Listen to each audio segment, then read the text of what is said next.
మీ business ఏదైనా మీ ఊర్లో promotion చేయాలంటే అది సుమన్ టీవీతోనే సాధ్యం. ఇప్పుడే సంప్రదించండి. హాయ్ హలో నమస్తే వెల్కమ్ టు సుమన్ టీవీ. నేను మీ శ్రవంతి. ప్రస్తుతం మనం ఇప్పుడు రాజన్న సిరిసిల్ల జిల్లా గంభీరావుపేట మండలంలో ఉన్నామండి. గంభీరావుపేట మండలంలో ఉన్నటువంటి రామాలయంకి అయితే మనం వచ్చినాము. సో ఈ రామాలయం విశిష్టత చాలా కొన్ని ఏళ్ల నాటి విశిష్టత ఉందండి. మనం లోపలికి వెళ్దాము. అఖండ జ్యోతి కూడా ఉంటదట. అది కొన్ని సంవత్సరాల నుంచి కూడా వెలుగుతుందట.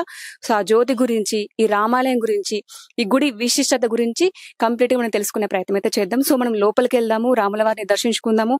అలాగే ఈ గుడి విశిష్టత గురించి కూడా మనం తెలుసుకుందాము.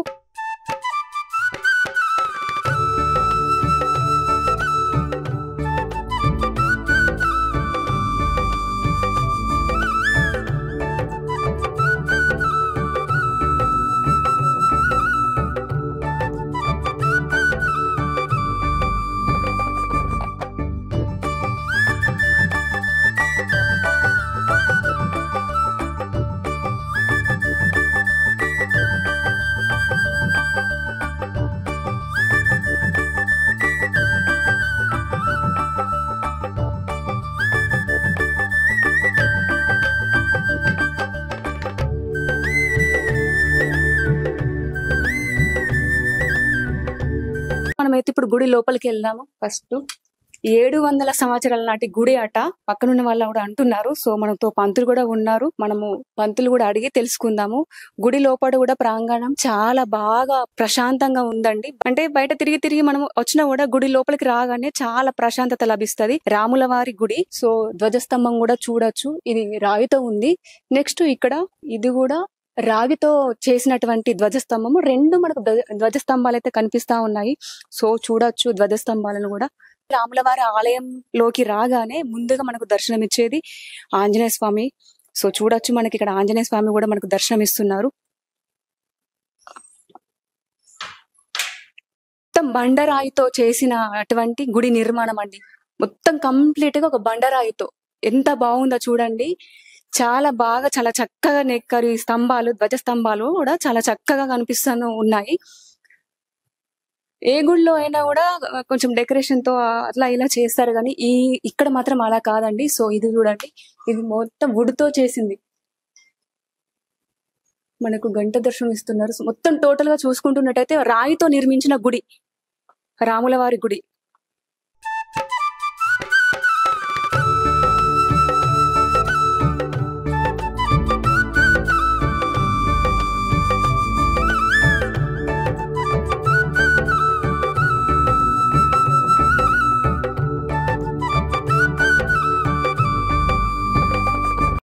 ఇక్కడ అయితే ఈ గుడిలో, రాముల వారి గుడిలోనైతే చాలా దేవతా మూర్తుల విగ్రహాలు అయితే మనకు కనిపిస్తూ ఉన్నాయి. సో చూడొచ్చు, చాలా చక్కగా అద్భుతంగా ఉందండి గుడి ప్రాంగణంలో అయితే అసలు ప్రశాంతంగా ఉంది. ఇప్పుడు పైగా ఈవినింగ్ టైంలో కాబట్టి చాలా మంది భక్తులు కూడా వచ్చి దర్శించుకుంటారంట. సో మనము ఈ గుడి గురించి మనం తెలుసుకుందాము. రాముల వారి గుడి కాబట్టి ఇంకేమేమి విశిష్టత ఉంది ఈ గుడికి, దాదాపు ప్రతిరోజు అంటే భక్తులు ఎంతమంది వస్తారు, ఏ సందర్భాల్లో ఏ కార్యక్రమాలు జరుగుతాయి అని చెప్పి మనం తెలుసుకునే ప్రయత్నం అయితే చేద్దాం. గుడి అటు పక్కకు మనం చూసాము దేవతా మూర్తులు. సో ఇటు పక్కకు కూడా మనకు చాలా విగ్రహాలు అంటే దేవతా మూర్తులు కూడా మనకు కనిపిస్తూ ఉన్నాయి. రాముల వారు, లక్ష్మణవారు, తర్వాత వారాహ మూర్తి. సో గుడి వెనకాల కూడా మనకు నామాలు, శంకు చక్రాలు కూడా మనకు కనిపిస్తా ఉంది. మనకి ఇక్కడ నామాలు కూడా అంటే వెనుక భాగం మనం ముట్టుకోదు కాబట్టి నేను ముట్టుకోవడం కూడా లేదు. సో మనకి శంకు చక్రాలు కూడా కనిపిస్తా ఉంది. సో చూడొచ్చు మనకి ఇక్కడ ఎంత చాలా చక్కగా దేవతా మూర్తులు అయితే మనకు దర్శనం ఇస్తున్నారు. అసలు చూడండి గుడి గోపురం ఎంత స్పష్టంగా, ఎంత అందంగా మనకు దర్శనమిస్తున్నారు. చాలా విగ్రహాలు అంటే దేవతా మూర్తులు మనకు కనిపిస్తా ఉన్నారు.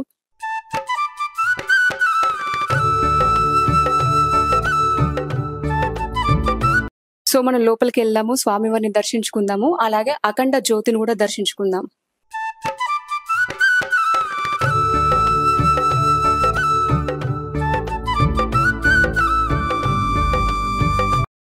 మనకు అఖండ జ్యోతి కనిపిస్తా ఉంది. దాదాపు కొన్ని వందల ఏళ్ల నుంచి కంటిన్యూగా అలాగే ఆరకుండా వెలుగుతుందట. అసలు ఎంత గొప్ప విషయము, ఎంత అద్భుతమో చూడండి. ఇప్పటి వరకు కూడా ఏ ఒక్క రోజు కూడా అది కంటిన్యూగా వెలుగుతూనే ఉందన్నమాట. సో మనకు ఇప్పుడు గుడి లోపల ఉన్నాము. గుడి లోపల కూడా మనకి ఇప్పుడు రాముల వారు, సీతమ్మ వారు కనిపిస్తా ఉన్నారు. స్వయంవరం అంటే అప్పుడు రాముడు విల్లు విరిచి సీతమ్మ వారు అంటే స్వయంవరం పెట్టారు కాబట్టి ఆ స్వయంవరం మనకు కనిపిస్తూ ఉంది. ఏళ్ళు వనవాసం చేసి వచ్చిన తర్వాత రాముల వారికి అయితే పట్టాభిషేకం చేశారు కాబట్టి ఆ కార్యక్రమం అంటే ఆ పట్టాభిషేకం చేసిన తర్వాత సింహాసనం పైన స్వామివారు కూర్చున్నారు కాబట్టి చూడొచ్చు. సో అటు సైడు లక్ష్మణ వారు, తర్వాత భరతుడు, శత్రుఘ్నుడు, ఎప్పటికీ రాముల వారికి వెన్నంటి తోడుగా ఉండే ఆంజనేయ స్వామి వారు కూడా మనకు దర్శనం ఇస్తున్నారు. సో మనకి ఋషివర్య కూడా మనకు దర్శనం ఇస్తున్నారు. చూడొచ్చు గంట పైన 1333 అని అయితే సంస్కృతంలో రాసి ఉంది. అంటే అంతకంటే ముందే అంటే ఎప్పటి కాలం నాటి గుడి అన్నమాట. దానిపైననే రాసి ఉంది కాబట్టి ఇంకెప్పటి కాలం నాటుదో అని చెప్పేసి మనం అనుకోవచ్చు. కొన్ని ఏళ్ల చరిత్ర ఉన్న గుడి రాముల వారి గుడి మనకు గంట పైన చాలా స్పష్టంగా కనిపిస్తా ఉంది. 1333 నాటి గుడి అని చెప్పేసి. కానీ అంతకంటే ముందు నుంచే ఉందంట. ఇది మరి మొదటి గంటనా లేకపోతే రెండో గంటనా కూడా మనకి ఇక్కడ ఉన్న వాళ్ళకు కూడా తెలియదంట. మేబీ అనుకుంటున్నారు మరి మొదటి గంటనా 2 గంటనా అని చెప్పేసి కూడా వాళ్ళు కూడా. చూడొచ్చు మనకి ఇక్కడ యావత్ భారతదేశంలో ఎక్కడ లేని విధంగానైతే ఇక్కడ 16 స్తంభాల కళ్యాణ మండపం అయితే మనకు కనిపిస్తా ఉంది. అంటే ఎక్కడ కూడా లేదంట 16 స్తంభాలతోనైతే కళ్యాణ మండపం అయితే నిర్మించారు. సో చూడొచ్చు మనకు 16 కళ్యాణ అంటే మొత్తం వీటితో అంటే ఇట్లా లైన్ లో 4 అట్లా లైన్ లో 4 ఇట్లా 4 16 ఉన్నాయి. మొత్తం ఉగాదికి రథం తిరుగుతుందంట. సో మనం ఇప్పుడు రథాన్ని చూస్తున్నాము. ప్రతి సంవత్సరం అయితే ఇక్కడ ఒక జాతర లాగా ఒక పెద్ద పండగ లాగా అయితే మంచి మంచి పూజా కార్యక్రమాలు, రథం తిరగడం గాని, మొత్తం ఊరి జనాభా చాలా మంది భక్తులు వచ్చి స్వామివారిని దర్శించుకొని ఆ రథోత్సవం చేసుకుంటారంట. ప్రతి ఉగాదికి అయితే ఒక పండగ లాగా పూజా కార్యక్రమాలు జరుగుతాయని చెప్పేసి ఒక వారం రోజులు ఒక పండగ వాతావరణం అయితే నెలకొంటుందట ఈ గంభీరపేట గ్రామంలో. హోమశాల బయట నుంచి తాళం ఉంది కాబట్టి మనకు కరెక్ట్ క్లియర్ గా కనిపిస్తలేదు. హోమాలు ఇక్కడ అన్ని హోమ కార్యక్రమాలన్నీ ఇక్కడ చేస్తారంట. ఎలాంటి హోమమైనా కూడా ఇక్కడే గుడి లోపల గుడి ప్రాంగణంలో ఉన్నటువంటి హోమశాలలో నిర్వహిస్తారు. సో ప్రస్తుతం మనతో ఇప్పుడు మాట్లాడడానికి గతంలో ఇక్కడ అంటే ఈ రాములవారి ఆలయంలో ఇన్ఛార్జ్ గా క్యాషియర్ గా పనిచేసిన పత్తి స్వామి గారు ఉన్నారు. సో ఈ ఆలయం గురించి వారిని అడిగి తెలుసుకున్నాను. హలో అండి, నమస్తే. జై శ్రీరామ్. శ్రీరామ్. ఈ ఆలయానికి గత 700 సంవత్సరాల పూర్వం నుండి ఒక చరిత్ర ఉంది. ఇది చాలా మంది భక్తులు నమ్మకంగా కొలిచే మన రామచంద్ర ప్రభు. ప్రతినిత్యం పూజలు అందుకుంటూ భక్తులచే నమ్మకంగా కొలిచే దేవునిగా మన చాలా పూర్వం నుంచి నిలిచారు. మా గ్రామానికి ఇది మాకు ఉన్న ఒక వరం. మేము ప్రతి విషయంలో రాముని నమ్ముకునే పంటలు కానీ వ్యవసాయ పరంగా కానీ దేనికి కానీ రాముడే మాకు అండగా ఉండి నడిపిస్తాడని మేము నమ్మకంతో ఇప్పటి వరకు కూడా మేము ప్రతిరోజు ఆలయానికి వచ్చి దర్శించుకుంటూ ఉంటారు భక్తులందరూ. అలాగే ఇది ఎలాంటి గవర్నమెంట్ కూడా చొరవ తీసుకోకుండా ప్రతి వారు భక్తిపూర్వకంగా ఇచ్చిన దాతలచే ఒక మంచి ప్రతిష్టంగా నిర్మించుకునేందుకు కంకణబద్దులై అందరం మా పెద్దల పట్టుదలతో మేమంతా కృషి ద్వారా దీన్ని ఈ స్థాయికి చేరుకునే విధంగా నిర్మిస్తాం. అది మా రాముని దయగా మేము భావిస్తున్నాం. మా గ్రామస్తులందరూ చిన్న పెద్ద చిటిక అందరూ తనకు తోచినంతగా సాయం చేసి ఆలయాన్ని నిర్మించుకునే విధంగా అందరూ ఇందులో పాల్గొన్నారు. ఇది ఇప్పటి వరకు నడుస్తుంది. సో ఆలయ కమిటీ మెంబర్ అక్కపల్లి బాలయ్య గారు, ఒకసారి వారిని కూడా అడుగుదాము. తెలియని విషయాలు వాళ్ళ ద్వారా కూడా మనకి ఇంకెక్కువ తెలుస్తాయి కాబట్టి ఒకసారి వారిని కూడా అడిగి తెలుసుకుందాం. జై శ్రీమన్నారాయణ. సుమన్ టీవీ వారికి ప్రత్యేక నమస్కారాలు తెలియజేస్తూ మా విలేజ్ గంభీరపేట విలేజ్ రామాయ టెంపుల్ స్టూడియేషన్కి వచ్చినందుకు ప్రత్యేక మా రామన్ దయ ఎప్పటికీ మీ టీవీ ఛానల్ వాళ్ళకు సుమన్ టీవీ ఛానల్ వారికి ఉంటాయని కోరుకుంటున్నాను. మా రామాయ టెంపుల్లో గత 700 సంవత్సరాల నుండి అఖండ దీపం వెలుగుతూనే ఉంటుంది నిత్యము. దాని వలన భక్తులకు ఎలాంటి రాముడు ఆశీస్సులు దీవెనలు మా గంభీరపేట మన పట్టణ ప్రజలకు మా మండల ప్రజలకు ఎప్పటికీ ఉంటాయని కోరుకుంటూ మా విలేజ్ రాముడు కొన్ని విషయాలు చెప్పగలుగుతున్నానంటే, ఒకటి మాకు భద్రాచలంలో కళ్యాణం ఎప్పుడైతుందో మా రామాయణ టెంపుల్లో కూడా రాముడి కళ్యాణం అదే రోజు జరగడం జరుగుతుంది. 9 రోజులు రథం సావ దింపి 8వ రోజు నాడు గణేష్ సావ జరుగుతుంది, 9వ రోజు నాడు రథం జరుగుతుంది. కాబట్టి మళ్ళా ప్రత్యేకంగా ఇక్కడ విశేషం చెప్పాల్సింది ఏంటంటే, ప్రతి దసరా నాడు రాముణ్ణి తీసుకొని సీతారామబాద్కు తీసుకువెళ్ళి అక్కడ జంబి కొట్టి మా ఊరు గ్రామ ప్రజలందరం దసరా సంబరాలు చేసుకోవడం జరుగుతుంది. అంతేకాకుండా మా రైతులందరూ సోదరులు చాలా అకాల వర్షంతో నష్టపోతారని చెప్పేసి మా రామునికి గుళ్ళో ఒక ముడుపు వేయడం అనేది పురాతనమైనప్పటి నుంచి రాముడు ఆనవాయితీగా రాముని ముడిపి వేయడం వల్ల ఆ రాముడు కర్ణించి అకాల వర్షం పడకుండా ఆడ చల్లగా దీవించి రైతు సుఖ సంతోషాలతో నష్టం కలగకుండా చూస్తాడు అనేసి మా నమ్మకంతో ఈ రాముల గుడిలో ఉన్నది మేడం. అంతేకాకుండా ఈరోజు ప్లస్ పంచాంగం ప్రత్యేకంగా మా రామాయణ టెంపుల్లో ఉగాది నాడు ప్రత్యేకంగా ఉగాది పచ్చడి చేపించి మా గుడి కమిటీ ఆధ్వర్యంలో పంచాంగము శవరము చెప్పుకోవడం జరుగుతుంది. సాయంత్రం వేళ 4 గంటల నుంచి 5 గంటల మధ్య చెప్పుకొని రాముడికి సంబంధించిన రాశి ముఖ్యంగా చెప్పిన మొదటగా చెప్పినాక తర్వాత మిగతా రాశి గురించి ఈ విషయం చెప్తూ ఈ సంవత్సరం ఏ రాశి ఏ దాని మీద వచ్చింది, ఆ పులి మీద వచ్చిందా, సింహం మీద వచ్చిందా, ఆ ఏనుగు మీద వచ్చిందని చెప్పి ప్రత్యేకంగా మా గ్రామ పురోహితులైనటువంటి పంతులు గారు ప్లస్ మా గుడికి సంబంధించిన పంతులు గారు పంచాంగం వివరంగా చెప్పడం జరుగుతుంది. అంతేకాకుండా మా రామాలయానికి ఇప్పటి వరకు గ్రామ సంబంధించిన ప్రజలు భక్తుల సహకారంతోనే ఇంతవరకు ఈ గుడిని డెవలప్ చేసుకున్నాం. 700 సంవత్సరాల నుంచి ఇప్పటి వరకు ఏ ప్రభుత్వం కానీ ఇలాంటి రూపాయి కానీ సాయం చేసిన దాఖలు లేవు. మేము ఏ ప్రభుత్వం కించపరిచినట్టు మాట్లాడతలేము. దయచేసి ఇప్పుడన్నా ఉన్న ప్రభుత్వాలు మా గుడికి కొన్ని పనులు అవసరం ఉన్నాయి, దానికి సంబంధించిన వివరాలని మా ఆలయ కమిటీ చైర్మన్ మల్లిగారు చెప్తాడు. ఇంకా ఈ ఛానల్ ద్వారా ప్రజలకు చాలా రాష్ట్ర వ్యాప్తంగా ఈ యొక్క తెలంగాణ రాష్ట్రం కాకుండా ఆంధ్ర కానీ మొత్తం దేశవ్యాప్తంగా మీ టీవీ ఛానల్ ద్వారా మా రామాయణ గుడిని ప్రత్యేక చొరవతో ప్రత్యేక ఛానల్ గా ఒక 15-20 నిమిషాలు అనుకుంటా ఇంతకుముందు గతంలో సాయి కుమార్ గారు ఈటీవీలో చెప్పడం అదే నిత్యం దీపం వెలుగుతుందని చెప్పేసి సాయి కుమార్ చెప్పడంతో దాని వల్ల తెలంగాణ రెండు రాష్ట్రాల తెలంగాణ ప్రజలందరికీ చాలా భక్తులు రావడం జరుగుతుంది, చూసుకుపోవడం జరుగుతుంది. కాబట్టి మీ ఛానల్ ద్వారా ప్రపంచ వ్యాప్తంగా ఈ రామాలయానికి ఒక రూపు రేఖలు మారుతాయని చెప్పేసి మీ ఛానల్ ద్వారా నేను కోరుకుంటున్నాను. జై శ్రీమన్నారాయణ. ఇప్పుడు మనతో మాట్లాడడానికి రాముల వారి గుడి చైర్మన్ నరసయ్య గారు మనతో ఉన్నారు. ఈ గుడి గురించి, ఈ ఆలయ విశిష్టత గురించి వారి మాటల్లో వారిని అడుగుదాం. నమస్తే సార్. నమస్కారం అండి సుమన్ టీవీ గారి. రాజన్న సిరిసిల్ల జిల్లాలో మా గంభీరావుపేట గ్రామంలో అతి పురాతనమైన ప్రశస్తమైనటువంటి దేవాలయం శ్రీ సీతారామచంద్రస్వామి దేవాలయం.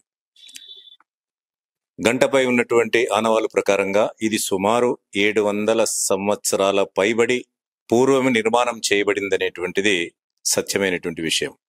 కాకతీయుల కాలములో చివరి రాజు పరిపాలనలో ఈ దేవాలయం నిర్మాణం చేయబడి ఎన్నో ప్రత్యేకతలను విశిష్టతలను కలిగి ఉండి ఇక్కడ ప్రాంత ప్రజలనే కాకుండా దేశంలో ఉన్నటువంటి భక్తులందరినీ కూడా ఆశీర్వదించే మహాపురుషుడిగా వెలిసినటువంటి రామ దేవాలయము, శ్రీరామ దేవాలయము, మా దేవాలయం. ఈ దేవాలయంలో విశిష్టతలో ప్రత్యేకంగా ఏ దేవాలయం ప్రారంభంలో అయినా సరే తొలుత నిరాటంకంగా పనులు కొనసాగింపు చేస్తూ భక్తులందరికీ కూడా నిండైన మనసుతో దీవెనలు అందించే విధంగా అందరూ కూడా దేదీప్యమానంగా జీవితాల్లో వెలుగులు నింపడానికి వెలిగించే అఖండ దీపం 700 సంవత్సరాల పైబడి నుండి కూడా ఆరకుండా అదే విధంగా అదే కాంతులతో వెలగడం అనేటువంటిది బహుశా ఉభయ తెలుగు రాష్ట్రాలనే కాకుండా భారతదేశంలోనే ఏకైక దేవాలయం ఇది. అంతేకాకుండా నిర్మాణంలో కూడా ప్రత్యేకమైన విశిష్టతను సంతరింపజేసుకుంది ఈ దేవాలయం. భద్రాద్రిలో కూడా 4 స్తంభాలతో కూడినటువంటి కళ్యాణ మంటపం ఉండగా ఉభయ తెలుగు రాష్ట్రాల్లో 16 స్తంభాలతో కూడినటువంటి కళ్యాణ మంటపం ఉండడం అనేటువంటిది ఇది విశిష్టమైనటువంటి ఒక నిర్మాణం. అదే ప్రకారంగా గర్భగుడి, ప్రధాన గుడి ఇవన్నీ కూడా 16 స్తంభాల చేత సరైన కొలతల చేత ఆగమశాస్త్ర ప్రకారంగా అతి సుందరంగా, అతి వైభవంగా, అతి ప్రశస్తంగా, అతి గొప్పగా నిర్మాణం చేయబడినటువంటిది ఈ సీతారామస్వామి దేవాలయం.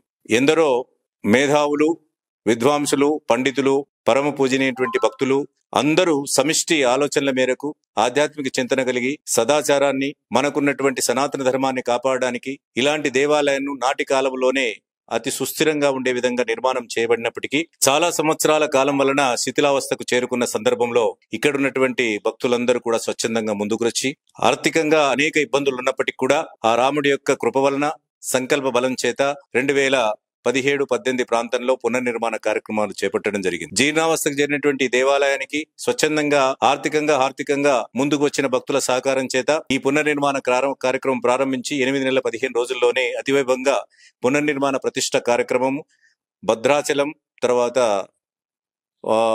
యాదగిరిగుట్ట యొక్క ప్రధాన అర్చకుల ఆధ్వర్యంలో 108 సుదర్శన హోమాల చేత పునఃప్రతిష్ఠ జరుపుకోవడం జరిగింది. తదనంతరం ఆ రాముడి యొక్క విశిష్టత వలన, రాముడి దయ వలన ఇది దేశవ్యాప్తంగా వెలుగులోకి రావడానికి అఖండ దీపం యొక్క ఖ్యాతి, ఈ నిర్మాణం ఖ్యాతి అనేటువంటిది ప్రజల్లోకి వెళ్లడం వల్ల నేడు దేశాల నుండి విదేశాల నుంచి వచ్చిన వాళ్ళు కూడా ఈ సీతారామచంద్ర స్వామి దర్శనం చేసుకుని పునీతులవుతున్నారు. ఇలాంటి దేవాలయంలో ఇంతకుముందు మా వాళ్ళు చెప్పినట్టుగా శ్రీరామనవమి నాడు సీతారామచంద్ర స్వామి కళ్యాణంతో ప్రారంభమై బ్రహ్మోత్సవాలు అతివైభవంగా జరుగుతాయి. 8 రోజులు వివిధ వాహనాలపైన స్వామివారు పురవీధుల గుండా ఊరేగింపుగా వెళుతారు, భక్తులకు దర్శనమిస్తారు. 8వ రోజున గరుడ సేవ, 9 రోజున అతి బ్రహ్మాండంగా రథోత్సవం జరిగి అశేష జనవాహినికి ఆనందంలో తేలియాడే విధంగా అఖండమైనటువంటి వాళ్లకు వరాలిచ్చేటువంటి అపూర్వమైనటువంటి దేవుడు సీతారామచంద్ర స్వామి. ఇదే విధంగా ప్రత్యేకమైనటువంటి ఎన్నో దైవిక కార్యక్రమాలకి, ఆధ్యాత్మిక కార్యక్రమాలకి ఆలవాలమై దసరా ఉత్సవాలు, ఆధ్యాత్మికమైనటువంటి ఉత్సవాలు, అధ్యయన ఉత్సవాలు, ఆరాధన ఉత్సవాలు అనేటువంటి వివిధ కార్యక్రమాలు ప్రశస్తంగా ఇక్కడ జరగడం అనేటువంటిది విశేషం. అంతేకాకుండా సంతానం లేనటువంటి వారికి కూడా సంతాన యోగం కలిగించేటువంటి మహా పురుషుడిగా వీరికి ఖ్యాతి ఉంది. రైతులకు వడగళ్ల నుండి కానీ ఇతర ఇబ్బందులను రక్షించే విధంగా ముడుపు కట్టడం వలన అకాల వర్షాల నుంచి, వడగళ్ల నుంచి రైతులు రక్షించేటువంటి ఒక పావనమూర్తిగా రామచంద్రుడికి ఖ్యాతి ఉంది. ఇలాంటి ఎన్నో ప్రత్యేకతలు సంచరించుకున్నప్పటికీ మారుమూల ప్రాంతం ఉండడం వలన ఇది ప్రజల్లోకి రాకపోవడం అనేటువంటిది, దీన్ని అనుకున్న రీతిలో ఇది అభివృద్ధి అనేటువంటిది కాకపోవడం అనేటువంటిది జరిగింది. దీనికి భక్తులు ఇతోధికంగా అందరూ సహకరించి సమిష్టి కృషి చేత, సమిష్టి యొక్క సహకారం చేత, సమిష్టి ఆలోచనల మేరకు ఇంత అభివృద్ధి చెందిన ఇంకా కూడా ఇది అభివృద్ధికి కొన్ని పనులు మిగిలిపోయి ఉన్నాయి.